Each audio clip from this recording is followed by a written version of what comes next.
Tonight on Klepper's Corner, we tackle a topic that's both serious and surreal. Joe Biden has cancer. Twice. No, this isn't some tragic Marvel storyline. This is real life. And like any good Marvel movie, there are twists, turns, and cameos from unexpected characters. Let's break it down. First, let's go back to 2023. Biden had a routine health checkup, and they found a little surprise on his chest, a lesion. And what was this lesion? Basal cell carcinoma. That's right, the most common, least terrifying form of skin cancer. If cancer were a video game, this one would be the tutorial level. And like a tutorial level, Biden beat it easily. Dr. O'Connor removed it, said no further treatment required, and that was it. It was like Biden went to the doctor, saw cancer, and said, "Not today, Jack." Fast forward to 2025, and Biden's luck runs out. This time, it's prostate cancer, and not the friendly kind. We're talking aggressive stage M1 with metastasis to the bones, at the type of cancer that comes with its own soundtrack. That's a Gleason score of 9, which in cancer speak means supervillain level. If this cancer were a James Bond villain, it'd be the one stroking a radioactive cat. But here's the twist. It's hormone sensitive, so while it's aggressive, it's also a bit of a diva. Doctors are looking at hormonal therapy and chemotherapy, which means Biden is going into a high-stakes battle. And in true political fashion, the reactions came pouring in. Trump truthed his support, even as his followers asked if he was being sarcastic.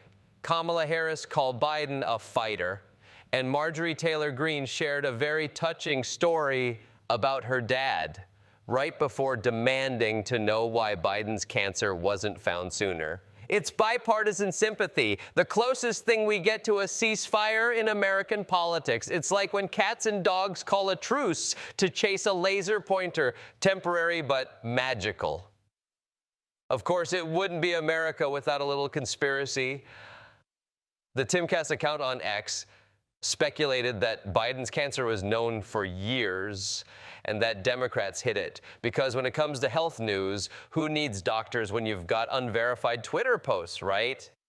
So there you have it. Joe Biden has cancer twice, and we're all just here watching, cheering, speculating, and arguing America, the reality show where even cancer comes with a comment section. Stay tuned. I'm Jordan Klepper, and this is Klepper's Corner. Folks, tonight we're diving deep into the life of a man who's been around longer than some of you have been paying your student loans, Joe Biden. That's right, Joe's life is like America's greatest hits, a mix of resilience, tragedy, questionable decisions, and a few memorable catchphrases. So, let's take a trip down Scranton's memory lane. Our story begins in the rugged, working-class city of Scranton, Pennsylvania. Because if you want a blue-collar, all-American origin story, Scranton is basically the factory. Young Joe grew up in a classic Irish Catholic family, big on faith, low on cash, and held together with good old-fashioned guilt. His dad, Joe Sr., worked wherever he could find a job, and his mom, Catherine, handed out life lessons like, nobody's better than you, Joey, but you're no better than anybody else. You know, that humble mantra that every politician forgets after winning their first election. Overcoming a stutter. But little Joey had a problem, a stutter. And while most kids have imaginary friends, Joey had imaginary commas. He practiced in front of a mirror reciting poetry to fix it because nothing says cool kid like solo Shakespeare sessions. Early career. Fast forward to the 1960s, Joe's rocking the college look at the University of Delaware, followed by law school at Syracuse. And he wasn't exactly the top of his class, but look, if anyone ever checked our transcripts, we'd all be in trouble. In 1970, he jumped into politics, winning a seat on Newcastle County Council. 2 years later, he made his big leap running for U.S. Senate against Republican J. Caleb Boggs. and he won. But then tragedy struck. Tragedy and perseverance. Just weeks after his Senate win, Joe's wife Nelia and their daughter Naomi died in a car crash. His sons, Bo and Hunter, were badly injured.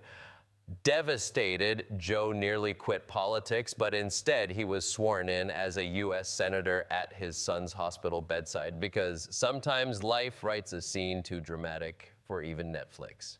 The Senate years, and Jill entered Jill Jacobs, Joe's second chance at happiness and America's future First Lady.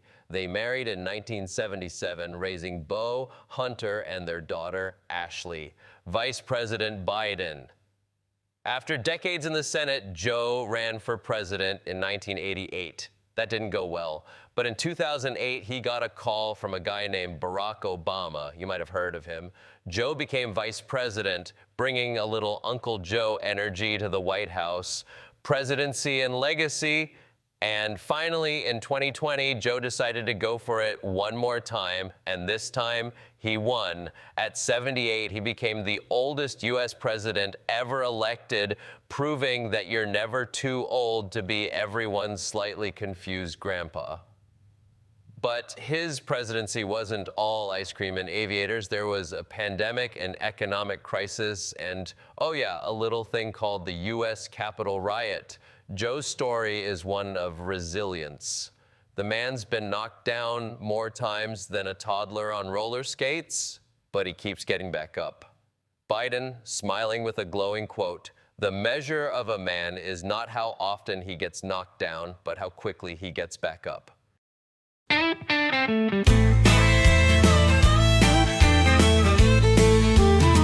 Well, I woke up this morning, feathers in a frizz, check the egg market. Look at this biz, they say it's bird flu, keeping me inside, but the price of my eggs, woo, gone worldwide. I'm clucking mad, yeah, I'm losing my mind. Lay an egg today, you'll be paying in dimes. Inflation's high, my coop's in a bind. I'm a golden hen, but I ain't seeing a dime.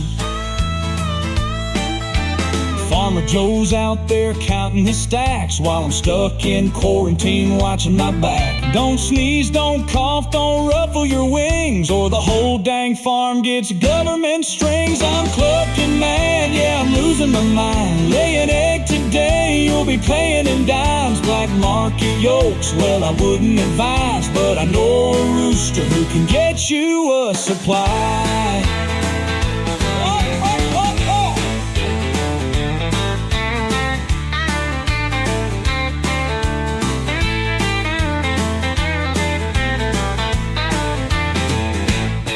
They say I'm infected, they say I'm unclean, but you'll still drop $5 for eggs, sight unseen. Baby, it's wild while I sit in this cage like a felon on trial. So tell me now, who's the real crook?